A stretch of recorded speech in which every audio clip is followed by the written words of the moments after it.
The last Monday of April arrived with a hard frost. Ada, Lady Hamlash, rubbed mist from the leaded panes of her bedroom window. Seeing the horse chestnuts at the end of her drive were dressed in pure silver, she murmured, "Goodness me!" Knotting a sturdy dressing gown over her nightdress, she hurried out of Merry Beggars Hall, through the conservatory door, making her way by a series of paths to a walled garden. She tramped past white-rimed roses and dormant lavender, with one fixed aim: her asparagus beds. Frost at this unseasonal time was a killer. She inspected each raised bed and ferny shoot, removing ice-cold snails as she went. When she was satisfied there was no lethal damage to her outdoor plants, she squeezed through the door of a glasshouse where more asparagus grew under domed cloches. These were the special crowns. The glazed pots kept the light off them to produce stems that were tender and pale. "What's this?" Amid a straight line of ivory cloches, one plant stood unprotected, its spears luminous against the rich soil at its roots. Lady Hamlash could almost imagine it shivering in its nakedness. Was her gardener descending into the dells of forgetfulness? Poor Bilney had to be well past 70, and though he had never before, to her knowledge, left a plant exposed, he was failing in other ways.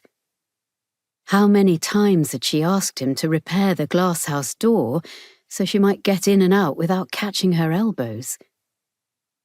Making a mental note to mention the matter once more, Ada looked around for the missing cloche.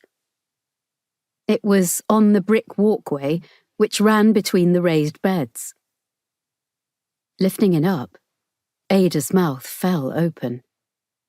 Her action had revealed the face of Crosby, her butler.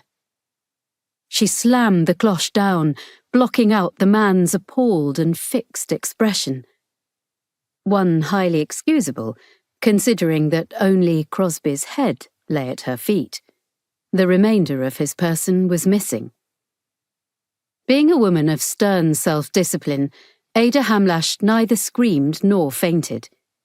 She took the fastest route back to the house, where she rapped furiously at a side door.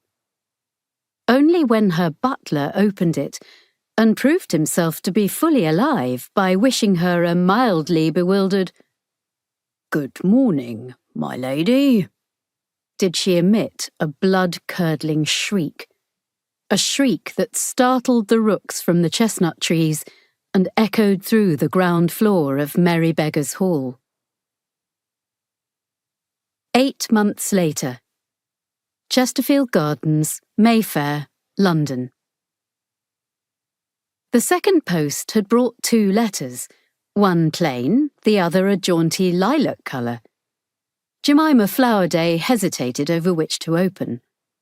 Her sister Vicky passed a cup of tea across the table, saying, "Brown envelopes rarely bode well. Better open that one first." Jemima did so, and groaned.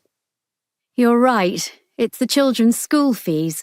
Why have they sent the bill early?" "Because you paid so late last time, I should think." Jemima read out the statement. "In advance of spring term 1923, 32 guineas and 8 pence. "Isn't it usually a flat 30 guineas? What are the extra 2 guineas and 8 pence for?" Vicky demanded. "Molly's piano lessons." "Why, when I could teach her?" Vicky spread her long musician's fingers. "Take the children out of boarding school and put them into day schools here in London. That way they'll come home every night and be pummelled into shape at 1/3 of the cost." "I'm following their father's wishes. He chose Steepdale because it's one of the few schools that admits both boys and girls. It is civilised, unlike the vile institution he went to.